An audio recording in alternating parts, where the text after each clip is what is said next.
നമസ്കാരം.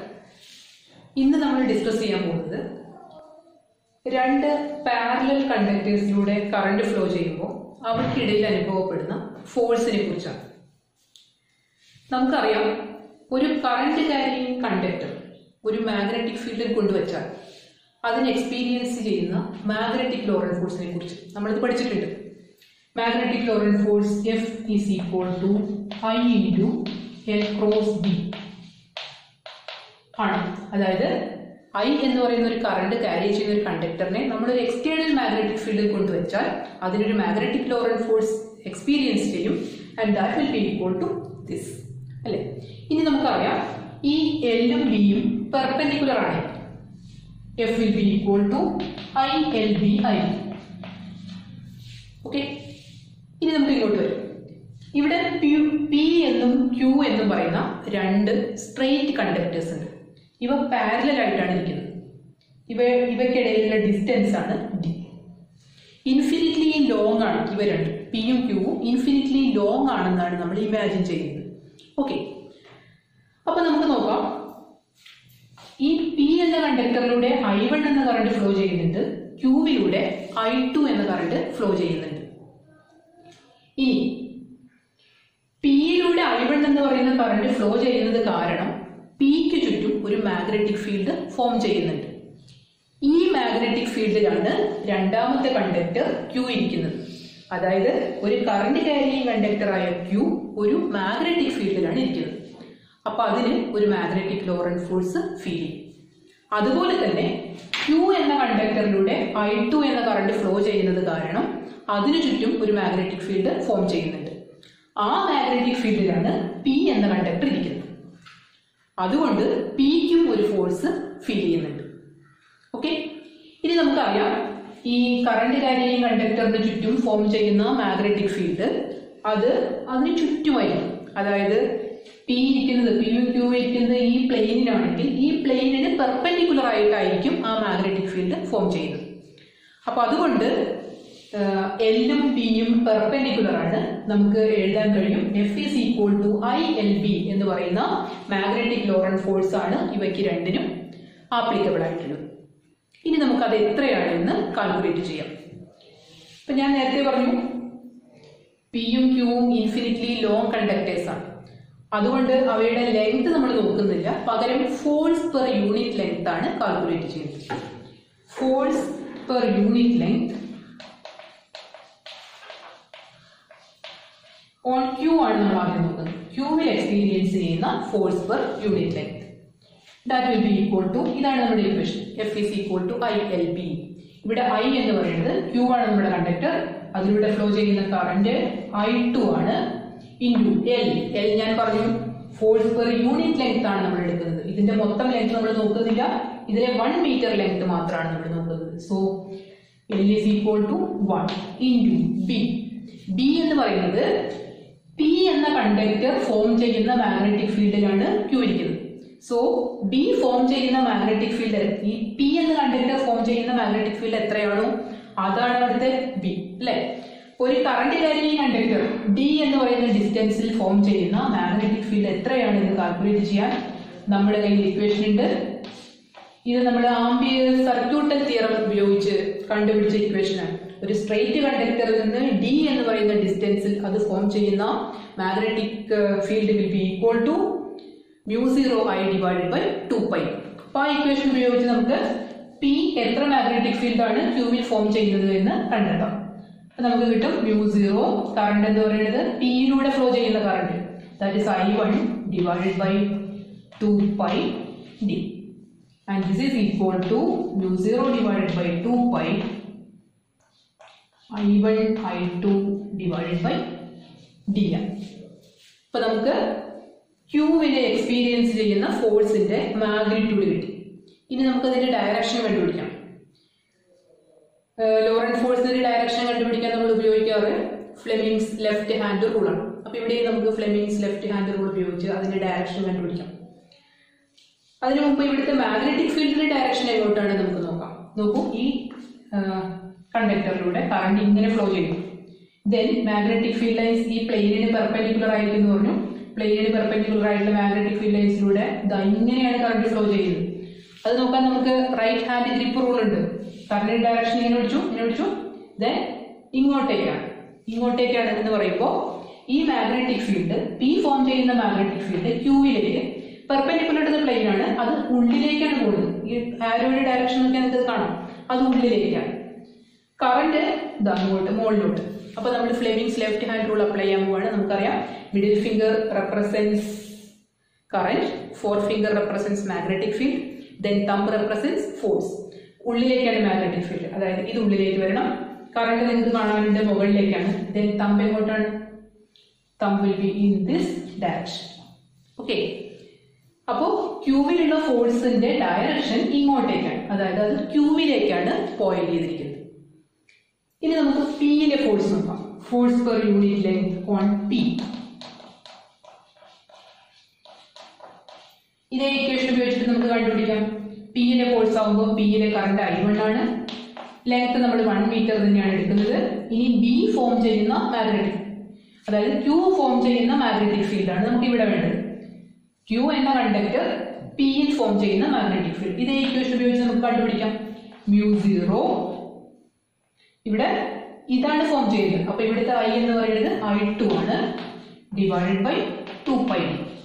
നേരത്തെ കിട്ടിയ അതേ ഇക്വേഷൻ തന്നെയാണ് നമുക്ക് കിട്ടാം. μ0 divided by 2π I1 I2 divided by 2π. അതായത് ഇവിടുന്ന് ഇങ്ങോട്ട് എത്ര ഫോഴ്സ് ആണോ ഉള്ളത് അതേ ഫോഴ്സ് തന്നെയാണ് ഇവിടെ ഉള്ളത്. ഇനി അതിന്റെ ഡയറക്ഷൻ എങ്ങോട്ടാണ് നമുക്ക് നോക്കാം. ഇതിന്റെ ഡയറക്ഷൻ നോക്കുമ്പോൾ മാഗ്നറ്റിക് ഫീൽഡ് ലൈൻ അവിടുന്ന് ഇങ്ങോട്ടാണല്ലോ വരുന്നത്. സോ ഇത് ഈ പ്ലെയിനിന് പെർപെൻഡിക്കുലർ ആണ്. സോ ക്യൂവിന്റെ മാഗ്നറ്റിക് ഫീൽഡ് പിയിലേക്ക് പ്ലെയിനിൽ നിന്ന് പുറത്തേക്ക് വരുന്ന രീതിയിലാണ്. പ്ലെയിനിന്റെ ഉള്ളിൽ നിന്ന് പുറത്തേക്ക് വരുന്ന രീതിയിലാണ്. അപ്പൊ നമ്മൾ നമ്മുടെ ഫിംഗേഴ്സ് പിടിക്കുമ്പോൾ അങ്ങനെ പിടിക്കണം. ഇത് മുകളിലേക്ക്, ഇത് ഇങ്ങോട്ട്, ദെൻ തമ്പ് എങ്ങോട്ടാണ്? Towards Q. Same force Q, അത് ഇങ്ങോട്ടേക്കാണ്. പിയിൽ നിന്ന് ക്യൂവിലേക്ക് പോയിന്റ് ഔട്ട് ചെയ്യണം. ഓക്കെ, അപ്പൊ മൊത്തത്തിൽ നമുക്ക് എന്താ കിട്ടിയത്? ക്യൂവിലെ ഫോഴ്സിന്റെ ഡയറക്ഷൻ പിയിലേക്കാണ്, പിയിലെ ഫോഴ്സിന്റെ ഡയറക്ഷൻ ക്യൂവിലേക്കാണ്. എന്ന് വെച്ചാൽ the two forces are attractive. Like current, അതായത് ഒരേ ഡയറക്ഷനിലുള്ള കറണ്ട് ഫ്ലോ ചെയ്തപ്പോൾ അവയ്ക്കിടയിലുള്ള ഫോഴ്സ് അട്രാക്റ്റീവ് ആണ് എന്നൊരു റിസൾട്ടാണ് നമുക്കിവിടെ കിട്ടിയിരിക്കുന്നത്. നമ്മൾ നേരത്തെ പഠിച്ച പല കാര്യങ്ങളുമായിട്ട് കമ്പയർ ചെയ്യുമ്പോൾ ഇതൊരു കൺട്രോവേഴ്സ്യൽ ആയിട്ടുള്ള ഫാക്റ്റ് ആയിട്ട് നമുക്ക് തോന്നും. നമ്മൾ പഠിച്ചിട്ടുണ്ട് ലൈറ്റ് ചാർജ് റിപ്പൽസ്, അല്ലെ? പോസിറ്റീവും റിപ്പൽ ചെയ്യും. ലൈറ്റ് പോൾസ് റിപ്പൽ, നോർത്ത് പോളും റിപ്പൽ ചെയ്യും. പക്ഷെ ഇപ്പൊ നമുക്ക് കിട്ടിയ റിസൾട്ട് എന്താണ്? Like current attracts. Like current attract ചെയ്യണം. Like current attracts. Unlike current ആണെങ്കിലോ, അതായത് ഒരു കണ്ടക്ടറിലെ കറന്റിന്റെ ഡയറക്ഷൻ തിരിച്ചാണെന്ന് വിചാരിക്കാം. തിരിച്ചാണെങ്കിൽ നമുക്ക് കണ്ടുപിടിക്കാൻ സാധിക്കും ഫോഴ്സ് ഇങ്ങോട്ടേക്കായിരിക്കും. അതുപോലെ ഇപ്പുറത്തെ ഫോഴ്സും നമുക്ക് കണ്ടുപിടിക്കാൻ സാധിക്കും, അത് ഇങ്ങോട്ടേക്കായിരിക്കും. അൺലൈക്ക് കറന്റ് റിപ്പൾസീവ് ആണ്. ഇവിടുന്ന് അങ്ങോട്ടേക്കും അവിടുന്ന് ഇങ്ങോട്ടേക്കും. ഇത് ഫോഴ്സ് റിപ്പൾസീവ്. അപ്പൊ നമുക്ക് പറയാം അൺലൈക്ക് കറന്റ്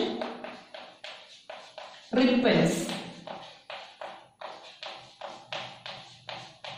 ഇത് നമ്മൾ ഓർത്തിരിക്കേണ്ട വളരെ ഇമ്പോർട്ടന്റ് ആയിട്ടുള്ള ഒരു ഫാക്റ്റ് ആണ്. എപ്പോഴും ചോദിക്കാറുണ്ട്, നമുക്ക് തെറ്റിപ്പോകാൻ ഇടയുള്ളതാണ്. ലൈക്ക് എന്ന് കേൾക്കുമ്പോൾ തന്നെ റിപ്പൽസ് എന്നാണ് നമ്മുടെ മനസ്സിൽ കിടക്കുന്നത്. പക്ഷെ ലൈക്ക് കറന്റ് അട്രാക്ട്സ് ആണ്. ആ കാര്യം നിങ്ങൾ ഓർത്തിരിക്കണം. ഓക്കെ, അപ്പൊ ഇവിടെ നമ്മള് രണ്ട് സ്ട്രെയിറ്റ് കണ്ടക്ടേഴ്സ് പാരലൽ ആയിട്ടിരിക്കുമ്പോൾ അവയ്ക്കിടയിൽ ആക്ട് ചെയ്യുന്ന ഫോഴ്സ് പെർ യൂണിറ്റ് ലെങ്ത് ആണ് കണ്ടുപിടിച്ചത്. അതിന്റെ ഇക്വേഷൻ ഓർത്തിരിക്കേണ്ടതാണ്, അത് ഓർക്കാം. ഇനി ആ ഇക്വേഷൻ ഉപയോഗിച്ചിട്ടാണ് നമ്മൾ കറന്റിന്റെ SI യൂണിറ്റിനെ ഡിഫൈൻ ചെയ്തിരിക്കുന്നത്. നിങ്ങൾക്കറിയാം കറന്റിന്റെ SI യൂണിറ്റ് ആംപിയർ ആണ്, അല്ലെ? ആംപിയർ എന്ന് പറയുന്ന കറന്റിന്റെ SI യൂണിറ്റിനെ നമ്മൾ ഇപ്പൊ പഠിച്ച ഈ force between two parallel conductors വെച്ചിട്ടാണ് നമ്മൾ ഡിഫൈൻ ചെയ്തിരിക്കുന്നത്. സി, രണ്ട് കണ്ടക്ടേഴ്സ്, ഇവയിലൂടെ രണ്ടിലൂടെയും നമ്മൾ 1 ആംപിയർ കറന്റ് ആണ് ഫ്ലോ ചെയ്യുന്നത്. ഇവ തമ്മിലുള്ള ഡിസ്റ്റൻസ് 1 മീറ്റർ ആണ്. ഓക്കെ, ഇനി ഇവയ്ക്കിടയിലുള്ള ഫോഴ്സ് പെർ യൂണിറ്റ് ലെങ്ത് നമുക്ക് കണ്ടുപിടിക്കാം. ഫോഴ്സ് പെർ യൂണിറ്റ് ലെങ്ത് നമ്മുടെ കയ്യിൽ ഇക്വേഷൻ ഉണ്ട്. μ0 I1 I2 divided by 2πd എന്നാണ് നമ്മുടെ ഇക്വേഷൻ. നമുക്ക് വാല്യൂ സബ്സ്റ്റിറ്റ്യൂട്ട് ചെയ്യാം. μ0യുടെ വാല്യൂ 4π × 10⁻⁻7 ആണ്. I1 ഉം I2 ഞാൻ പറഞ്ഞു രണ്ടും നമ്മൾ 1 ആംപിയർ ആയിട്ടാണ് സെറ്റ് ചെയ്ത് വെച്ചിരിക്കുന്നത്. So 1 × 1 divided by 2π × d distance അത് നമ്മൾ 1 ആയിട്ടാണ് സെറ്റ് ചെയ്ത് വെച്ചിരിക്കുന്നത്. Then we will get 2 × 10⁻⁷ newton. ഇവിടെ വെച്ചിട്ടാണ് നമ്മൾ ആംപിയറിനെ ഡിഫൈൻ ചെയ്തിരിക്കുന്നത്. ആംപിയർ എന്ന് പറഞ്ഞാൽ എത്ര കറന്റ് ആണ് എന്ന് ഇവിടെ ഡിഫൈൻ ചെയ്തിരിക്കുന്നു. അതായത് രണ്ട് പാരലൽ കണ്ടക്ടേഴ്സിലൂടെ 1 ആംപിയർ എന്ന് പറയുന്ന കറന്റ് ഫ്ലോ ചെയ്യാം. ഫ്ലോ ചെയ്യുമ്പോൾ ഈ രണ്ട് കണ്ടക്ടേഴ്സും 1 മീറ്റർ ഡിസ്റ്റൻസിൽ വച്ചാൽ അവയ്ക്കിടയിൽ അനുഭവപ്പെടുന്ന Lorentz force 2 × 10⁻⁷ newton per metre ആണെങ്കിൽ ദെൻ ആ കറന്റിനെ നമ്മൾ വിളിക്കുന്ന പേരാണ് 1 ആംപിയർ. അതായത് രണ്ട് പാരലൽ കണ്ടക്ടേഴ്സിലൂടെ ഏതോ ഒരു കറന്റ് ഫ്ലോ ചെയ്യുന്നു, അവയ്ക്കിടയിലുള്ള ഡിസ്റ്റൻസ് 1 മീറ്റർ ആണ്, അവയ്ക്കിടയിൽ അനുഭവപ്പെടുന്ന ഫോഴ്സ് 2 × 10⁻⁷ ന്യൂട്ടൺ പെർ മീറ്റർ ആണെങ്കിൽ ആ കറന്റ് ആണ് 1 ആംപിയർ എന്നാണ് നമ്മൾ അതിനെ ഡിഫൈൻ ചെയ്തിരിക്കുന്നത്. ഇത് കൃത്യമായിട്ട് നമുക്ക് ഇങ്ങനെ പറയാം. Ampere is that current which when flowing in the same direction through two parallel infinitely long conductors kept 1 meter apart in vacuum exerts an attractive force of 2 × 10⁻⁷ Newton per unit length. അല്ലെ, attractive force ആണ് like current ആയതുകൊണ്ട്. അപ്പൊ ഇങ്ങനെ നമുക്ക് ആംപിയറിനെ define ചെയ്യാം. Okay, അപ്പൊ ഇത്രയുമാണ് നമ്മൾ force between two parallel currents എന്നതിൽ പഠിക്കുന്ന തിയറി. ഇനി നമുക്ക് അതിലൊരു ന്യൂമറിക്കൽ പ്രോബ്ലം കൂടി നോക്കാം. ശ്രദ്ധിച്ചോളൂ, ചോദ്യം ഇതാണ്. 2 long parallel straight conductors A and B carrying currents of 8 ampere and 5 ampere in the same direction are separated by a distance of 4 cm. Estimate the force on a 10 cm section of wire A. Question ഒരിക്കൽ കൂടി പറയാം. 2 long parallel straight wires A and B carrying currents of 8 ampere and 5 ampere. I1 ഉം I2 ആണ് തന്നിരിക്കുന്നത്. I1 8 ampere and I2 5 ampere in the same direction are separated by a distance of 4 cm. Separated by a distance of 4 cm.